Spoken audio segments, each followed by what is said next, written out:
Assalamualaikum warahmatullahi wabarakatuh.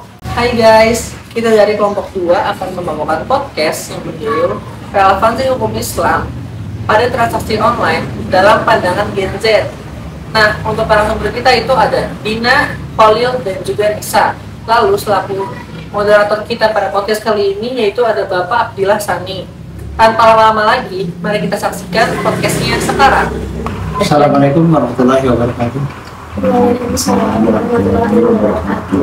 Sobat-sobat siapa? Hari ini kita ketemu lagi dalam diskusi dengan para generasi Z. Ya. Memang dalam semester ini sengaja diangkat pandangan-pandangan dari generasi Z mengenai jumlah mereka yang sangat besar, ya boleh dikatakan dominan dibandingkan generasi-generasi yang lain pada saat ini. Oleh karena itulah maka pandangan mereka perlu kita dengarkan, bagaimana mereka melihat, menilai dan merasakan kehidupan saat ini baik di dalam masyarakat maupun secara kenegaraan. Dalam pada hari ini saya ditemani oleh beberapa teman dari kelas 1B manajemen ya, akuntansi 1B akuntansi, fakultas ekonomi dan bisnis Islam, saya Yusuf Tafanan. Sebelah kanan saya Ada Dina Nurul Husna. sebelah saya Nama saya Nisa Widopita, biasa dipanggil Nisa. Kalau saya mewakili Fikri, dipanggil Halo. Oke, teman-teman saya kali ini akan mendiskusikan tentang satu topik yang saya kira juga aktual ya dalam kaitannya dengan generasi Z. Kita ingin melihat, mendengarkan pandangan mereka tentang relevansi hukum Islam di dalam transaksi perdagangan ya menurut pandangan mereka selaku generasi Z. Kita tahu bahwa di samping ekonomi konvensional kan Indonesia juga ada ekonomi syariah. Ekonomi syariah adalah ekonomi yang mendasarkan diri kepada ketentuan yang diatur di dalam Al-Quran dan Hadis. Dan Universitas Islam Syekh Yusuf dalam hal ini Fakultas Ekonomi dan Bisnis tentunya harus senantiasa melakukan updating, aktualisasi antara tema-tema yang ada dalam satu mata kuliah dengan aktualitas kekinian kondisi masyarakat. Oleh karena itu untuk mata kuliah aspek hukum dalam ekonomi Islam kita mencoba untuk mendengarkan pandangan generasi Z tentang transaksi bisnis. Oke, mungkin yang perlu pertama kita jelaskan adalah kenapa Anda memilih tema itu? Kalau pribadi sih kenapa milih ini Bang? Karena dari pengguna kita kebanyakan sekarang lebih maju ya, jadi kita pakai semuanya serba transaksi online, ada Shopee, ada Tokopedia, ada Lazada, karena efisien waktu juga. Terus ditambah kadang-kadang ada promo-promo menarik yang bisa memancing Gen Z itu untuk membeli Bang. Kalau dari data, kalau kita lihat pengguna e-commerce terbanyak itu diperingati oleh Shopee Bang. Dia bisa punya satu hari aja ada volume 237 pengunjung Bang. Rata-rata itu bisa diakumulasi sama Gen Z. Kurang lebih sama ya Bang. Di sisi lain juga banyak manfaatnya, terutama kan untuk mengefisiensi waktu juga. Di sisi lain juga tidak perlu jauh-jauh gitu kalau misalnya kita transaksi online ya, nggak perlu ke tempatnya langsung. Nah itu juga lebih efisien waktu juga.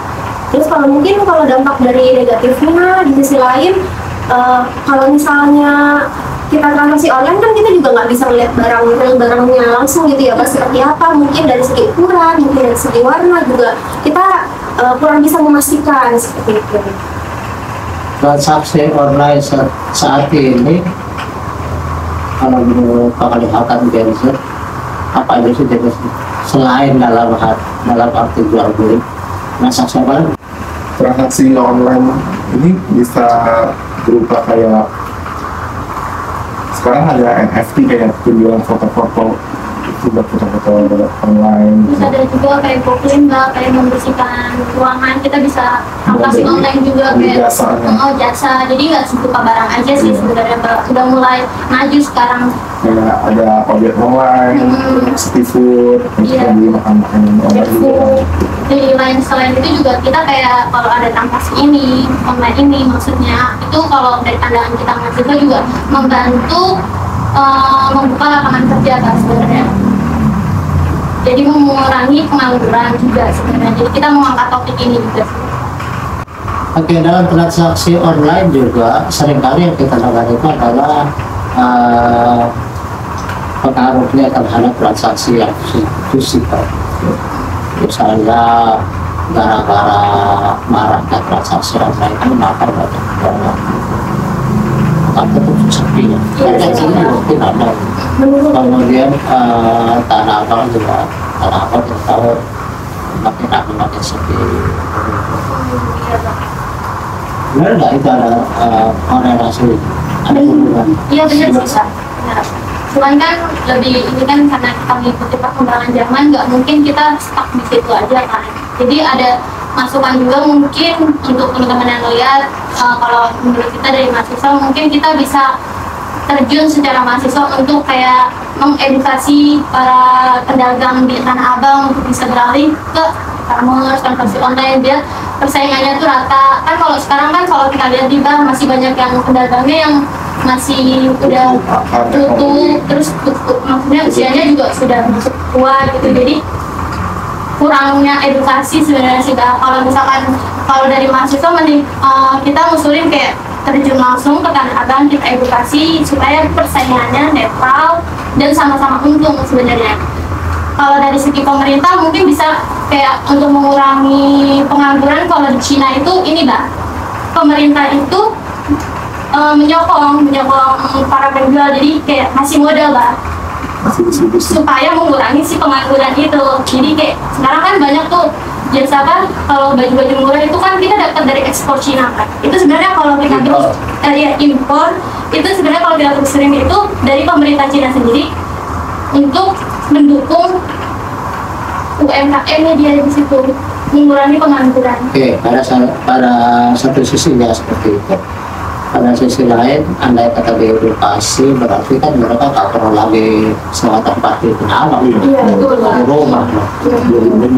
Ada sisi lain, berarti kan Tanah Abang itu lama-lama jadi rumah hantu. Nah, kalau misalnya itu kita bisa bangun lagi, Bang. Karena kan penduduk Indonesia makin bertambah kan, Bang. Bangun lagi apa itu? Kita mungkin kalau untuk pemilik Tanah Abang sendiri mungkin kita bisa kita buat pemukiman, karena kan penduduk Indonesia semakin bertambah, belum lagi aja ada imigrasi. Nah, kekurangan sebenarnya kalau kita lihat juga Indonesia juga daratannya sudah penuh Bang, kalau kita lihat. Iya kan Bang? Iya. Jadi banyak lagi imigran nih mau ambil dari mungkin ada yang mau pindah gitu. Iya, mungkin kan gitu. Iya benar Bang. Orang sini aja banyak. Iya, jadi mungkin kalau misalkan sepi kita bisa buat itu jadi pemukiman. Jadi tidak kosong tanah kosong seperti itu Bang. Mungkin kayak bisa dibangun kayak jadi taman atau rubuh dari taman rubuhin dong. Jadi kayak gini loh, maksudnya jadi kayak rumah KPR membantu warga juga ekosistem juga bisa. Jadi masih ada keperluan yang lain gitu. Terus kalau semuanya jualan yang beli siapa? Yang beli ya kita aja. Tergantung dari promosi mereka. Kalau semuanya jualan yang beli siapa? Tergantung dari promosi. Kan semuanya juga kayak kan kalau penjualan itu kayak ada ininya sendiri Kak, apa namanya dari diri sendiri kayak basicnya, atau misalnya itu kan ada orang yang nggak basic jadi penjual gitu. Oke, berarti kamu juga online nggak jualan dulu? Saya dulu pernah sih Bang mie ayam, tapi nggak itu karena saya habis itu langsung kerja, jadi nggak mendalami kayak Gojek gitu. Pernah masuk di Gojek. Sebelum dia ada Gojek? Kamu berapa umur kamu? Saya mah udah bisnis Bang dari SMK. Cuman karena udah mulai masuk kerja jadi itu ditinggalin gitu, dan kebetulan ibu sama ayah saya tuh kayak udah tua juga, jadi nggak bisa ngelola bisnisnya. bagus, artinya kamu punya jiwa mandiri, punya jiwa wirausaha. Anis gimana sih? Kamu Anis kan? Iya, saya bisa Pak. Ada kan di online? Jiwa Kebetulan jadi pebisnis online. kalau untuk itu saya belum pernah coba ya Pak. Cuman ya beberapa pengalaman teman juga ada yang berbisnis di jalur online. Apa yang berkalang? Ya Maju, mundur, susah. ada yang maju, ada yang mundur. Mungkin karena teman saya kan juga seumuran juga ya Pak. Mungkin karena terbatas waktu kan mereka juga ada yang besar, ada yang kerja juga, terus harus menyeimbangkan dengan berjualan itu sebenarnya kadang ada kendala juga sih Pak. Kamu sendiri maunya jadi apa? Karyawan atau mau jadi pebisnis? Kalau aku sih kalau bisa menyambi keduanya ya Bang. Di sisi lain kita juga mengambil ilmu dari sisi kita sebagai karyawan, di sisi lain juga kita harus belajar untuk mengembangkan diri kita juga untuk berbisnis juga. Aku sih jujur pengen jadi wanita karir, tapi di lain sisi juga karena Wanita karir itu banyak. iya, Kenapa jadi cuman aku silat? juga mau buka usaha lagi sih, karena kan udah pernah buka usaha, jadi udah tahu masih kayak gini, masih kayak gini. Wanita karir maksudnya kamu mau jadi apa? Partai Konsultan politik? pajak. Oh, konsultan pajak, Pak. Kalau aku kan belum pernah berjualan online juga, jadinya kayak ibaratnya saya akan mengambil dua seperti misal kayak menjadi karyawan dan juga mencoba untuk berbisnis untuk kayak apa ya, mungkin kayak bisnis untuk di masa tua saya nanti kayak gitu. Sebenarnya kalau kita lihat dari bisnis online nggak mesti tunggu nanti, sekarang boleh bisa. Kecuali kalau kamu bisnisnya fisikal dan nanti buka toko yang kalau itu yang perlu ini. Saya kira banyak ya startup yang masih muda-muda udah sukses kan. Iya. Mulai dari sekarang kayak itu.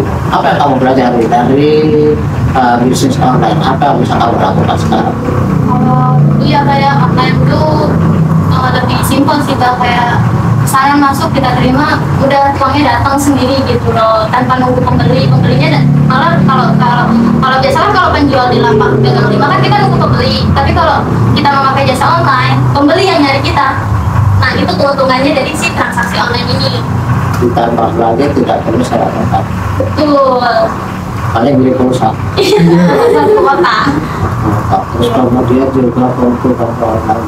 Tapi juga ada ide juga, apa namanya, donasi juga, kamu harus siap-siap juga dengan ketika kita berjualan berbisnis, berarti kan kita juga akan dinyalakan orang. Iya, tapi kan Kecuali kalau kita produksi. kita produsen, bahkan aku jualan mie ayam.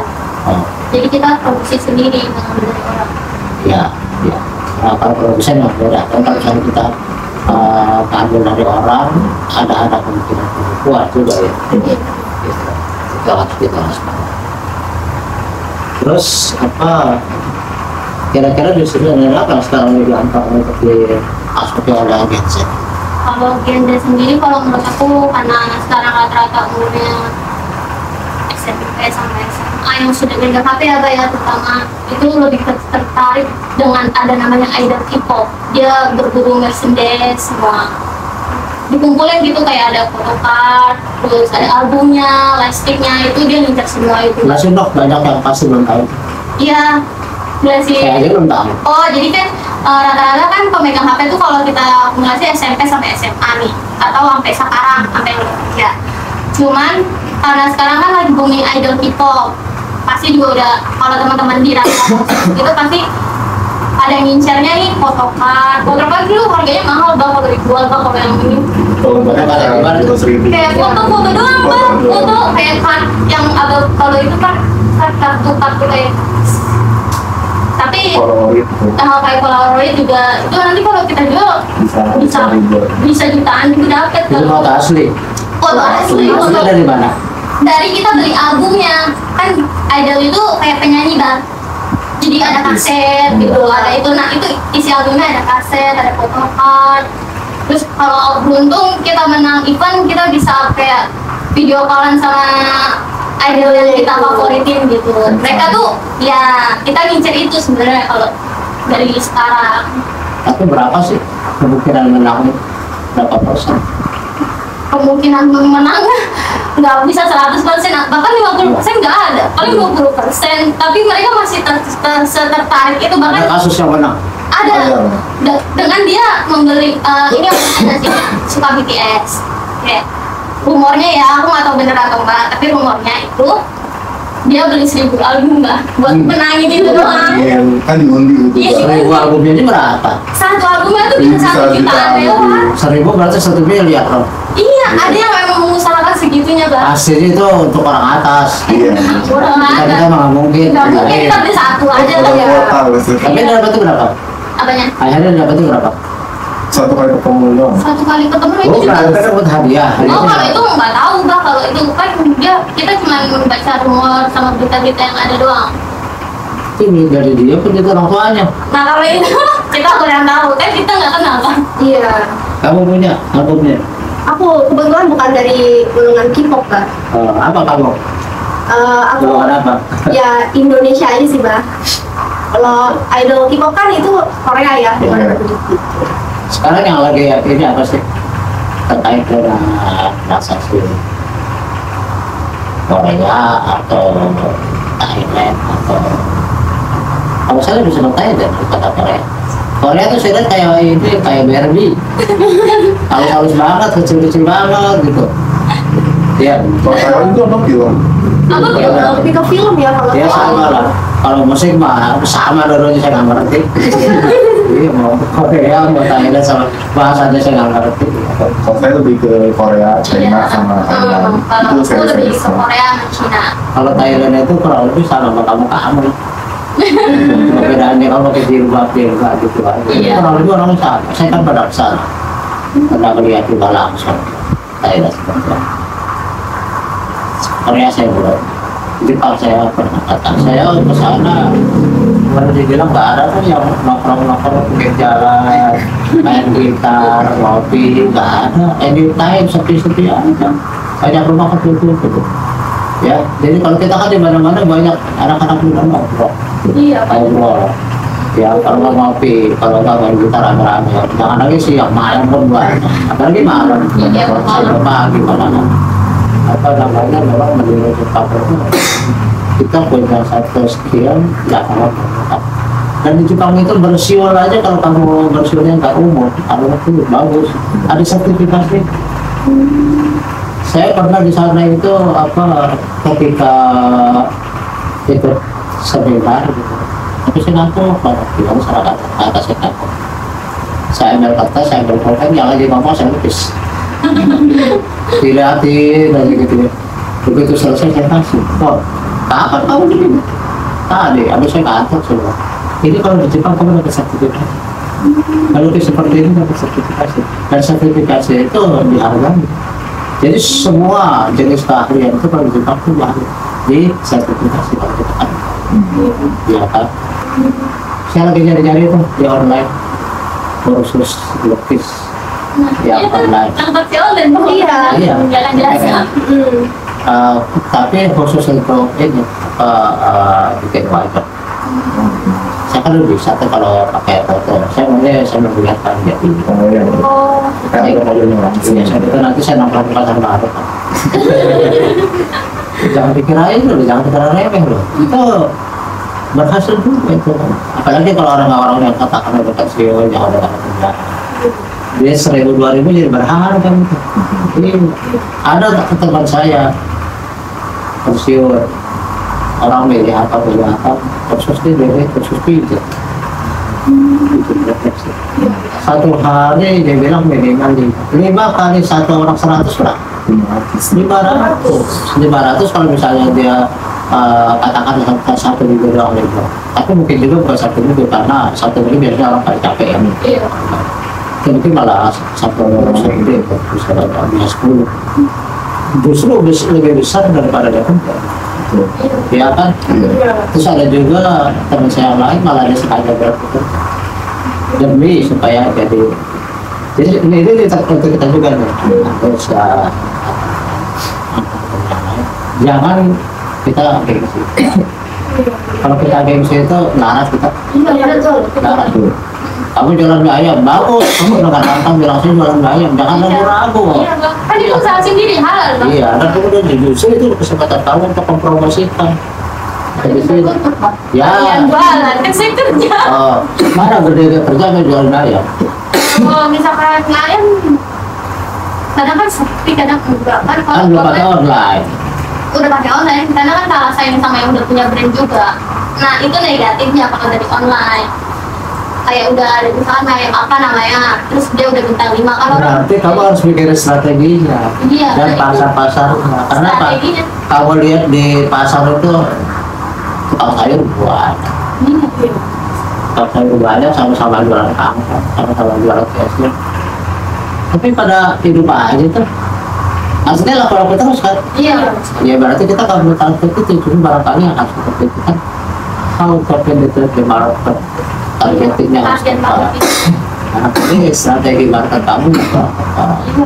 Kalau yang brandingnya apa sih orang nggak bantu tuh kadang-kadang saya mikir begini, yang merek-merek seperti Gajah Mada gitu ya, ada kelinci, sama aja. Cuma dia udah keburu ini aja punya brand, udah keburu punya merek, sehingga seolah-olah lebih enak. Padahal belum tentu saya lebih suka mana ada di sini. Ya, sekali begitu aja kan bisa memang sudah lupa juga. Iya. Enggak, di sebelah sini itu ada tuh taman bakso yang bagi saya rasanya jauh lebih enak dari bakso Afro. Aku nggak terkenal ya. Iya itu. Atau yang ada apa? Enak kan itu malahan. Itu cuma 17.000, paling banyak 20.000 lah. Udah kenyang itu. Belum apa aja udah tak. Tapi kalau di sana nggak berapa itu? 40.000 tempatnya. Gitu. Jadi memang pertama dalam rangka transaksi online kamu harus banyak belajar di orang-orang yang sukses. Terus kemudian juga kamu menjadi kerjasama dengan para Terus harus pintar-pintar cari market kita tuh kemana ini? Cari market di nampak kegiatannya, tapi kita ke milenial atau ke mana atau semua orang itu. Tapi memang kamu harus bikin produk yang serius. Kenapa? Saya sering banget tuh sama anak-anak di daerah sini yang saya tahu nggak pernah ada orang yang jualan nasi serius. Salah-salah. Nasi uduk tuh kayak nasi biasa pakai minyak sini. Wangi juga nggak ada. Iya, santannya nggak ada, rasa masalahnya nggak ada. Padahal didengar sama ibu deh, seberapa begitu dia turun, aku tuh 7:30, 7:30 udah habis. Tapi dia nggak berani banyak-banyak, kenapa? Kan gambling ya, tapi setahu saya 7:30 semalam nggak ada yang lapar, udah habis udah lulus. Karena apa? Saya tanya sama orang, enak sih, enak gitu. Nah berarti yang seperti itu, jadi istilahnya gini deh, mau transaksi online maupun fisik, jadilah kamu punya produk itu kata startup gue banget. Beda dari yang lain. Iya, pokoknya gue gak mau beli ayam di tempat lain kecuali mie ayam Bang Kumis. Kata Bang Kumis, cuma gue yang bisa kayak gitu. Jadi lama-lama kamu terbangun men. Apalagi kamu gencar orang sekarang gratis kok, kamu melalui YouTube, melalui medsos itu kan bisa promo ya. Tapi justru dengan online ini kita harus bisa mencari celah-celah. Itulah sebabnya kenapa setiap mata kuliah saya mulai tahun berapa itu selalu saya sering gitu siapa mendorong kamu untuk kreatif. This is your age, di sekarang ini eranya kamu. Jadi jangan sampai kita cuma jadi penonton, jangan cuma melihat suksesnya orang. Maka saya suruh kamu yang syuting, kamu yang edit, kamu yang sharing, kamu yang cari ini, supaya kamu jadi belajar. Kalau dulu saya muat, artinya kreativitas saya nggak saya terbatas ya. Dan saya juga banyak mikirin yang lain. Nah, jadi hasilnya kurang bagus, begitu lagi. Makanya saya lebarkan, nanti akan kamu lihat, berlomba-lomba masing-masing. Saya bilang nih, siapa grup yang paling bagus saya traktir makan nanti. Iya, saya traktir makan di mana gitu.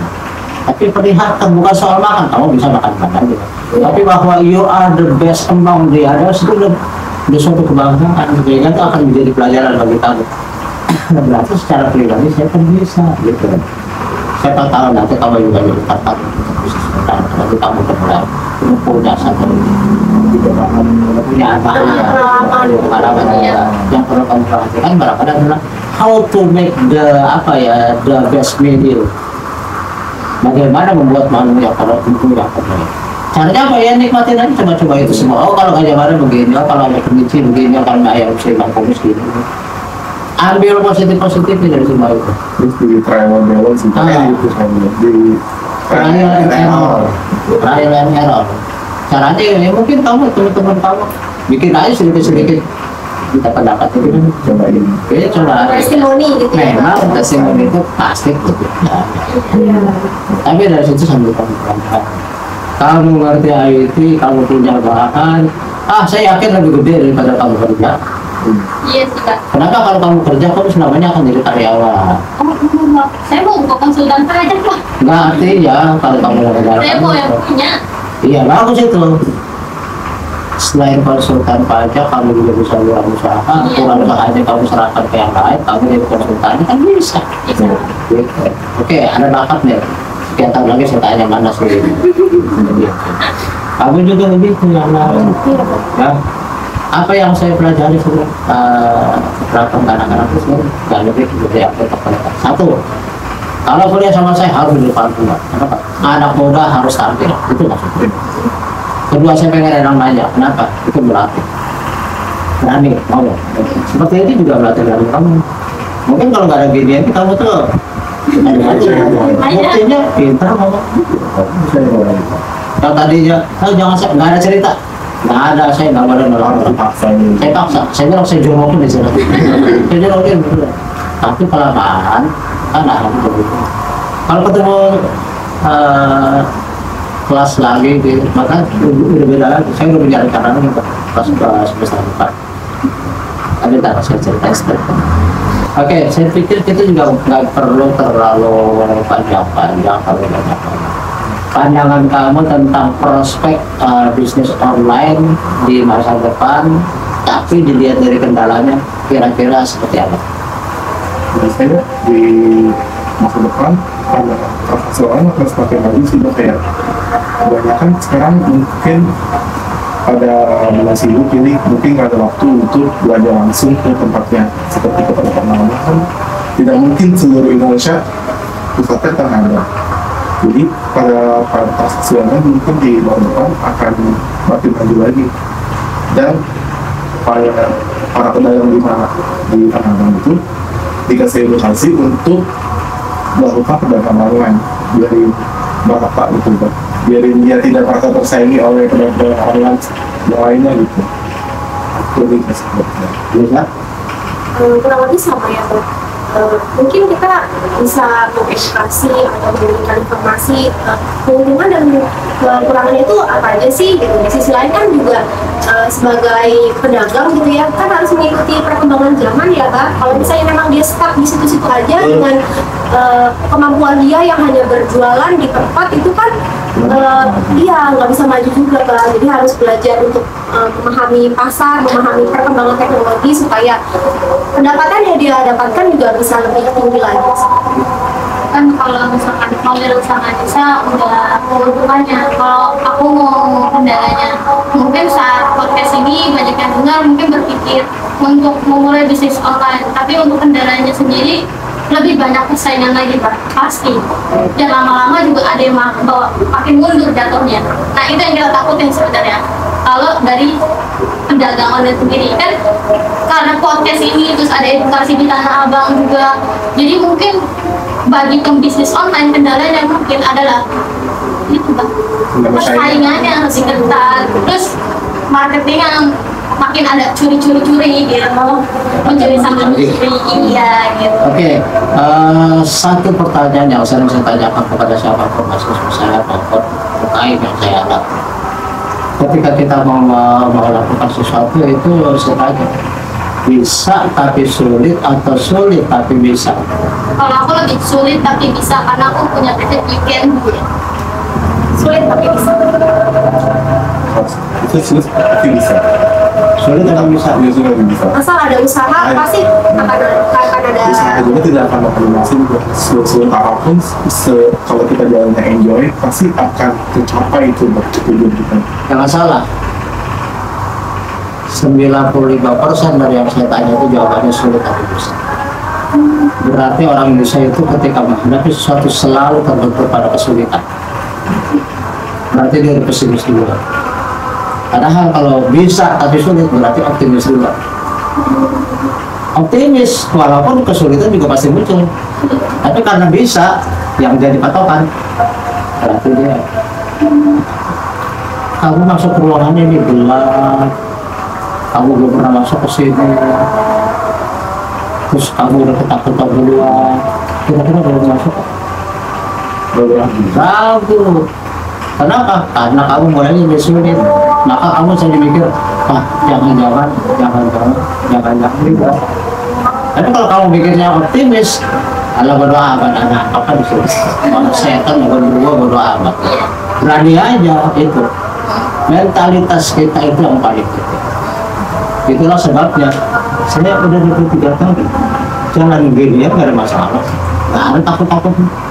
Artinya kenapa saya pengen mengedukasi generasi muda bahwa yang tua aja masih bisa. Cuma memang terserah aja, sampai sekarang saya belum hasil 100%, jadi saya nggak mau masih separuh-separuh mahasiswa. Tapi ketika saya berhasil maka ini buktinya gitu. Makanya saya minta tolong sama KP, kalau saya bantu saya, sehingga saya nanti ketika saya bisa ngomong sama banyak orang, maka kamu juga ikut jalan sebagai bagian orang yang mensupport suatu semangat. Ya kan? Iya. Saya udah dari 2019, tapi ya belum berhasil banget juga. Tapi saya nggak pernah nyerah, terus-terusan. Nggak pernah nyerah. Kenapa? Bisa. Meskipun sulit. Karena apa? Kesulitan, kemudahan itu sama juga siang malam, kanan kiri, depan belakang, atas bawah, laki perempuan, gelap terang, nggak bakal bisa pisahin. Tinggal bagaimana mindset kita, ngeliatnya dari mana. Kalau ngeliatnya sulit, ya udah sulit terus. Ya, kalau ngeliatnya sulit terus yang kalau kamu ngeliatnya dari bisa, berarti optimis, yakin kamu bisa. Walaupun kamu sadar kesulitan pasti muncul. Kan gitu, kan kita bukan hidup di surga. Iya benar. Tapi soal ini juga nggak mungkin sulit semua, karena kita bukan hidup di neraka. Di dunia ini segala kemungkinan terbuka, tergantung kita yang melihat. Seharusnya kamu lihat di situ.